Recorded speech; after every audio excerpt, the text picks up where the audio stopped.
आज मैं आपके साथ बहुत ही आसान और बहुत ही पावरफुल रेमेडी शेयर करने जा रही हूँ जिससे आपको यकीनन बहुत ज़्यादा फ़ायदा होने वाला है। अगर आप इस रेमेडी को फर्स्ट टाइम अप्लाई करेंगे ना तो आप इसका रिजल्ट देखकर खुद ही हैरान रह जाएंगे। बेशुमार इसके फ़ायदे, आपकी स्किन पर ग्लो लाएगा, आपकी स्किन को ब्राइट एंड लाइट करेगा, डार्क सर्कल को ख़त्म करेगा, चाइयों को ख़त्म करेगा, एक्नी के निशानात हैं उनको ख़त्म करेगा, आपकी स्किन को ग्लास की तरह चमकाएगा। अस्सलाम वालेकुम जी, उम्मीद है कि आप सब खैरियत से होंगे। अल्हम्दुलिल्लाह जी, मैं भी बिल्कुल ठीक ठाक हूँ। आज की इस वीडियो में मैं आपके लिए बहुत ही पावरफुल रेमेडी लेकर हाजिर हुई हूँ। बहुत ही आसान चीज़ों से ये बन जाएगी, आपके घर में आपको ये चीज़ें तमाम मौजूद मिल जाएगी। बहुत ही कम चीज़ों से हम ये रेमेडी बनाएंगे। सबसे पहले जी, इसमें मैंने चावल का आटा ले लिया है। चावल जो है वो स्किन के लिए बेशुमार फ़ायदे हैं। स्किन को ग्लास की तरह चमकाएगा, फेयर करेगी स्किन को, और आपके स्किन पर जितने भी एक्नी है उनको रिमूव करेगा, ब्राइट बनाएगी स्किन को। और इसके अलावा मैंने इसमें आधा चम्मच जो है ना कॉफ़ी पाउडर ऐड कर दिया है।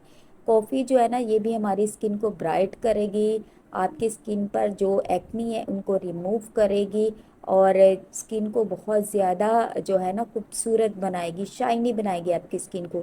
तीसरी चीज़ हम इसमें ऐड करने जा रहे हैं वो है जी बेसन। बेसन के तो बेशुमार फ़ायदे हैं। आपको पता है स्किन पर जितने भी एक्नी है उसको रिमूव करने में काफ़ी मदद देता है, आपकी स्किन को ब्राइट करेगा, लाइटन अप बनाएगा, स्किन को खूबसूरत बनाएगा, चमकाएगा। जिस तरह कोरियन की स्किन शाइन करती है इसी तरह आपकी स्किन भी शाइन करेगी। और चौथा इंग्रेडिएंट हम इसमें ऐड करने जा रहे हैं वो है जी गुलाब का अर्क। गुलाब के अर्क के बेशुमार फ़ायदे हैं। ये गर्मियों में ख़ास तौर आपकी स्किन को तरोताज़ा रखता है। सन टैन अगर आपकी स्किन पर हो चुका है ना तो उसको ये रिमूव करेगा, आपकी स्किन को जो है बहुत ज़्यादा ग्लॉसी बनाएगा। इसके अलावा हम इसमें ऐड करेंगे जी लेमन। लेमन जूस जो है ना ये आपकी स्किन पे जितने भी निशानात हैं ना, सन टैन हो चुका है, सन बर्न हो चुका है, ये जितने भी ज़िद्दी किस्म के निशानात हैं उन सारे निशानात को ये रिमूव कर देगा। तो इसीलिए हमने इसमें तकरीबन आधा लेमन जूस ऐड किया है। और अगर आपके पास अर्के गुलाब नहीं है तो फिर आप इसमें दूध का भी इस्तेमाल कर सकते हैं। कच्चा दूध आप इसमें ऐड कर दें, और इन सारी चीज़ों को हमने बहुत ही अच्छे तरीके से मिक्स करना है। अगर आप चैनल पर पहली मर्तबा आए हैं, चैनल को सब्सक्राइब नहीं किया तो चैनल को सब्सक्राइब करके बेल नोटिफिकेशन कॉल पर क्लिक कीजिए ताकि हर नई आने वाली वीडियो के नोटिफिकेशन सबसे पहले आप तक पहुंच पाए। ये अर्के गुलाब इसमें मुझे थोड़ा कम लग रहा था तो मैंने मज़ीद इसके अंदर और ऐड कर दिया है। मैं आपको दोबारा से बता रही, अगर आपके पास अर्के गुलाब नहीं है तो आप इसमें रॉ मिल्क यानी कच्चा दूध आप इसमें इस्तेमाल कर सकते हैं। तो इन सारी चीज़ों को मैंने बहुत ही अच्छे तरीके से मिक्स कर दिया है। तो ये एक थिक सा पेस्ट हमारे पास इस तरह से बनकर तैयार हो चुका है, आप देख सकते हैं। इसी तरह से आपने इसकी कंसिस्टेंसी रखनी है।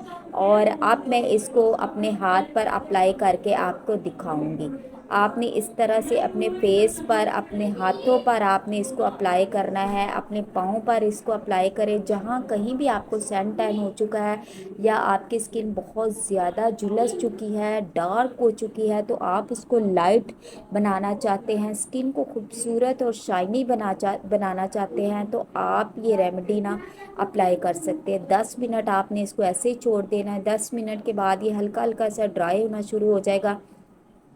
जैसे ही हल्का हल्का सा ड्राई होता है तो आपने इसको हल्के हाथों से इस तरह से मसाज करना है। इस तरह से रब करेंगे तो जितनी भी आपकी डर्टी स्किन होगी वो सारी की सारी रिमूव हो जाएगी। आपकी स्किन के जो पोर्स है ना ओपन है वो भी सारे के सारे जो है वो साफ़ हो चुके होंगे, और आपकी स्किन को ये अंदर से नीट एंड क्लीन कर देगी। ये रेमेडी इतनी पावरफुल है ना, आप इसको एक बार ट्राई करेंगे ना और रिज़ल्ट देकर आप खुद ब खुद ही हैरान रह जाएंगी। आपने इसको हफ्ते में 2 बार अप्लाई करना है। इस तरह से आपने 5 मिनट तक के लिए मसाज करना, और मसाज करने के बाद आपने इसको ताज़ा पानी के साथ वॉश कर लेना। और यकीन करें आप देखेंगे कि आपके हाथ, आपका फेस बहुत ज़्यादा सॉफ्ट हो चुका होगा। मैंने कोई भी चीज़ इसके ऊपर अप्लाई नहीं की और रिज़ल्ट आप देखें खुद ही हैरान रह जाएंगे। और अगर आपको वीडियो अच्छी लगे तो आपने वीडियो को एक लाइक ज़रूर करने से हमारी काफ़ी मोटिवेशन होती है। अच्छे अच्छे कमेंट्स कीजिए। अगली वीडियो तक के लिए अल्लाह हाफिज़।